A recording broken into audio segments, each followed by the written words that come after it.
श्री कृष्ण कहते हैं कि अपना लक्ष्य हमेशा बड़ा रखना चाहिए, बड़े सपने देखने चाहिए। जितना बड़ा लक्ष्य होगा उसके प्रति उतनी ज़्यादा प्रेरित होंगे। हो सकता है बड़ा लक्ष्य आप हासिल ना भी कर पाए, लेकिन उस बड़े लक्ष्य के पीछे जाते जाते आप बहुत कुछ हासिल कर लें। प्रेरणा आपको बहुत ज़्यादा प्रयास करने से नहीं आएगी। इसके लिए आपको थोड़े से अपने विचार में, सोच में परिवर्तन रखना होगा। कठिनाइयों में या विपरीत परिस्थितियों में आपको हमेशा संभावनाओं के बारे में सोचना चाहिए और आपको इसकी आदत डालनी चाहिए। चाहे परिस्थिति कुछ भी हो, आपको पहले उसको स्वीकार कर लेना चाहिए। इसके बाद आपको आगे की संभावनाओं के बारे में सोचने की आदत डालनी चाहिए। ऐसी आदत डालने के लिए आप छोटी छोटी परिस्थितियों से शुरुआत कर सकते हैं। कभी भी अगर आपके मन में नकारात्मक विचार आए तो आप ये सोचने की आदत डालिए कि ज़्यादा से ज़्यादा क्या हो सकता है, ज़्यादा से ज़्यादा क्या नुकसान हो सकता है। आपको लगेगा कि ये बहुत छोटी बात है और आपका नकारात्मक विचार चला जाए और आप प्रेरित रहेंगे। अपने कार्य के प्रति गलत स्वभाव रखने से आपकी प्रेरणा खत्म हो गई। आपको एक अच्छा इंसान बनने की ज़रूरत है। एक अच्छा इंसान बनने से आप हमेशा प्रेरित रहते हैं और गलत इंसान बनने से आपके जीवन में नकारात्मकता बढ़ती जाती है। और ना यकीन हो तो आप खुद करके देख लीजिए। अपने जीवन में महान चीज़ों को पूरा करने के लिए आपको जिस प्रेरणा की आवश्यकता होगी उसे प्रदान करने के लिए दूसरों पर निर्भर रहना। वास्तविक आत्म प्रेरणा एक ऐसी चीज़ है जिसे सीखा जा सकता है। यदि आपके पास पहले से नहीं है, प्रेरणा की कमी का सबसे बड़ा कारण है कि कई लोग अपने लक्ष्यों को प्राप्त नहीं कर पाते, जिसके परिणाम स्वरूप खालीपन की भावना पैदा होती है।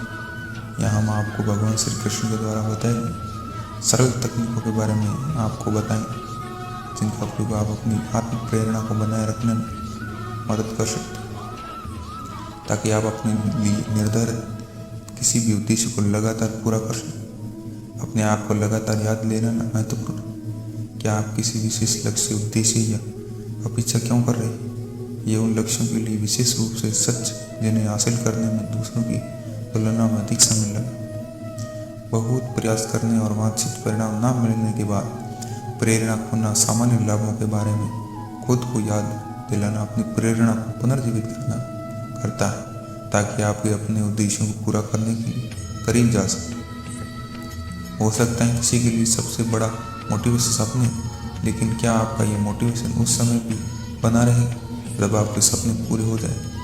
या हो सकता है किसी के लिए सबसे बड़ा मोटिवेशन फेम, तो क्या बहुत फेमस हो जाने के बाद वो हमेशा मोटिवेट रहेगा? शायद नहीं, लेकिन मेरे अनुभव अनुसार सबसे बड़ा मोटिवेशन होता है मृत्यु, जो कोई तत्काल मोटिवेशन नहीं। अगर हम हमेशा हर दिन इस तरह जिए कि कल हम मरने वाले, तो इससे बड़ा मोटिवेशन कुछ नहीं होगा और इस तरह हम हमेशा के लिए मोटिवेट हो सकते हैं। आज की इस भागदौड़ भरी जिंदगी में हर व्यक्ति चाहता है कि हम हमेशा मोटिवेट रहें, अपने लक्ष्यों तक पहुँचें। लेकिन मोटिवेट रहना अपने लक्ष्यों तक पहुँचने और मनचाहा जीवन जीने की सबसे चुनौतीपूर्ण हिस्सों में से एक हो सकता है। क्या आप भी चाहते हैं कि आप प्रतिदिन अधिक प्रेरित महसूस करें, लेकिन सुनिश्चित नहीं है कि वो सिंगारी को वापस कैसे लाया जाए? आप जीवन में चाहे कुछ भी शुरू करना चाहते, आप समस्याओं को हल करना चाहते, अपनी आदतों को बदलना चाहते, एक नई दिनचर्या शुरू करना चाहते या कुछ कार्य सर्वे के लिए प्रेरणा का उपयोग बहुत ही ज़रूरी होता है। जब भी आप अपने जीवन में कोई भी कार्य शुरू करना चाहते हैं तो सबसे ज़्यादा ज़रूरी है अपनी प्रेरणा को बढ़ाने पर ध्यान देना। सबसे पहले आप छोटे और बड़े प्राप्त करने योग्य लक्ष्य निर्धारित करें। यदि एक साथ आप बहुत अधिक भार लेने की कोशिश करेंगे तो ये केवल आपको जल्दी छोड़ने का कारण बनेगा।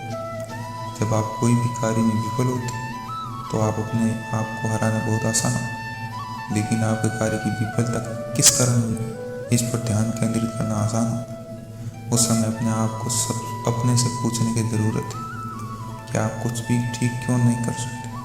इसे अंतिम लक्ष्य तक पहुंचाना इतना कठिन क्यों है? जब आप कोई कार्य शुरू करते हैं तो तो लक्ष्यों को प्राप्त करना बहुत मुश्किल होता है। लेकिन अपने लक्ष्यों को आसान बनाने के लिए आपको किसी और की आवश्यकता भी जरूरी है।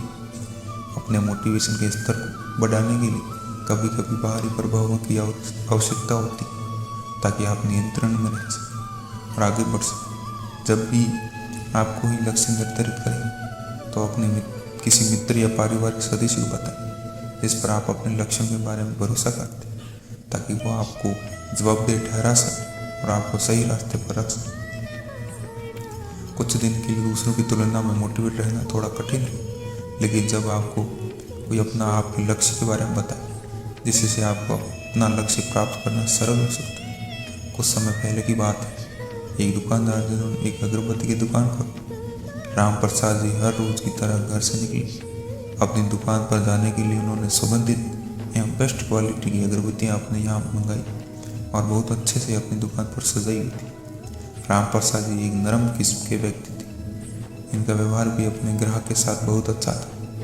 उनका नरम स्वभाव के कारण और उनके यहाँ की अगरबत्तियों की क्वालिटी के कारण धीरे धीरे उनकी दुकान जम गई। उनके यहाँ हर रोज अच्छी बिक्री होने लगी और उन्हें अच्छा मुनाफा भी होने लगा।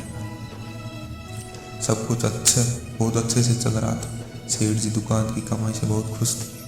अपनी दुकान के बाहर उन्होंने एक बड़ा सा बोर्ड लगाया हुआ था, जो उसमें लिखा हुआ था, हमारे यहाँ सुगंधित अगरबत्तियाँ मिलती हैं। एक दिन एक ग्राहक आया, उसने वो बोर्ड पढ़ा और बोलने लगा, सेठ जी मुझे इस बोर्ड में कुछ गड़बड़ी लग रही है। सेठ जी बोले वाले थे। पूछने लगे, क्या हो, आपको क्या गड़बड़ी लगी? मैंने तो वही लिखवाया है जो मैं यहाँ भेजता, इसमें क्या गलत है? जवाब में उस ग्राहक ने कहा कि आपने लिखवाया है कि हमारे यहाँ सुगंधित अगरबत्तियाँ मिलती, तो आप मुझे बताइए कि आपने कहाँ सुना है कि अगरबत्तियाँ यहाँ सुगंधित होती? अगरबत्तियाँ तो सुगंधित ही होती, इसलिए आपने जो लिखवाया है हमारे यहाँ सुगंधित अगरबत्तियाँ मिलती, इसमें से सुगंधित हटवा दी। बेचारे सेठ जी भोले वाले इंसान थे। उसी ग्राहक के बाद में सेठ जी आएंगे और सोचने लगे कि बात तो सही कर रहे थे। उसने बोर्ड से सुगंधित शब्द हटवा दिया। अब उसके बोर्ड पे लिखा हुआ था, हमारे यहाँ अगरबत्तियाँ मिलती। फिर सब कुछ ठीक चल रहा था। अभी भी दुकान अच्छा खासा मुनाफा कमा रही थी। कुछ समय के बाद एक और सज्जन आए। उन्होंने बोर्ड पढ़ा और तो अपना ज्ञान देने लगे। सेठ जी आपके बोर्ड में कुछ गड़बड़ी लग रही है। तो सेठ जी अब इस बार उस ग्राहक की बात को भी गौर से सुनने लगे। उस सज्जन ने अपनी राय रखते हुए बोला, सेठ जी आपने जो लिखवाया है कि हमारे यहाँ अगरबत्ती मिलती है, तो इसमें हमारे यहाँ का क्या मतलब है? कि दुकान आपकी ही तो है, आपके यहाँ ही तो मिलेगी और इसके कहाँ यहाँ मिलेगी? तो सब से कुछ जम नहीं रही। हमारा माने तो इन दोनों शब्दों को हटा दीजिए। अब इस बार सेठ जी भी सोच में पड़ गए। सोचने लगा, बात तो सही है, सिर्फ हमारा दुकान ही तो है, हमारे यहाँ दिखवाने का मतलब क्या? अब इस बार भी उन्होंने बुलाया और बोर्ड पर से हमारे यहाँ शब्द हटवा दिए। इस बोर्ड पर केवल अगरबत्ती मिलती, यही लिखा हुआ था। कुछ 15-20 दिन बीते होंगे। एक और ग्राहक आया और बोर्ड पर देखकर अपनी राय देने लगे। सेठ जी अगरबत्तियाँ मिलती हैं, क्यों लिखवाया? सबको दिख रहा है, अगरबत्ती और रखी हुई है तो मिलेगी ही। ऐसा तो नहीं है कि नहीं मिलेगा, तो ये लिखवाने का क्या मतलब? मेरी मानिए तो इन दोनों शब्दों को हटा दीजिए। सेठ जी ने फिर से पेंटर को बुलाया और उन दोनों शब्दों को भी हटवा दिया। अब यहाँ सिर्फ यही लिखा हुआ था। 1-2 महीने बीते। एक दिन एक और सज्जन पुरुष और बोर्ड देखकर कहने लगे, साहब आपने इस पर अगर सबको देख कर रहा है, अगरबत्तियों की दुकान है तो अगरबत्ती ही मिलेगी, मोमबत्तियाँ तो मिलेगी नहीं, तो ये क्यों लिखवाए? मुझे तो ये कुछ जम नहीं रहा, उसे हटवा क्यों नहीं देते? लिहाजा फिर से पेंटर को बुलाया गया और अब अगरबत्तियाँ सबको भी हटवा दी। अब बोर्ड पर कुछ नहीं लिखा था, बिल्कुल खाली हो गया था। वो बोर्ड कुछ महीने बीते। अब धीरे धीरे उनका धंधा मंदा होने लगा, बिक्री कम होने लगा। सेठ जी कुछ समझ नहीं पा रहे थे, ऐसा क्यों हुआ? अभी तक सब कुछ ठीक चल रहा था, फिर अचानक कुछ समय बाद सेठ जी का एक बहुत ही पुराना दोस्त दुकान पर ऐसे ही बात चलने लगी। तो चलते चलते बात काम धंधे के ऊपर चली। सेठ जी ने बताया कि कुछ समय से काम धंधा ठीक नहीं चल रहा, बहुत कम बिक्री हो गई, पर वजह समझ नहीं आ रहा। तो सेठ जी का दोस्त दुकान के बाहर गया और दुकान के चारों तरफ देखने लगे। अचानक उससे उनके दोस्त की नज़र उस बोर्ड के ऊपर गई। उस बोर्ड को देखकर वो हैरान रहे। दौड़ के वो सेठ जी के पास गए और बोलने लगे, अरे ये क्या कर रखा है तुमने?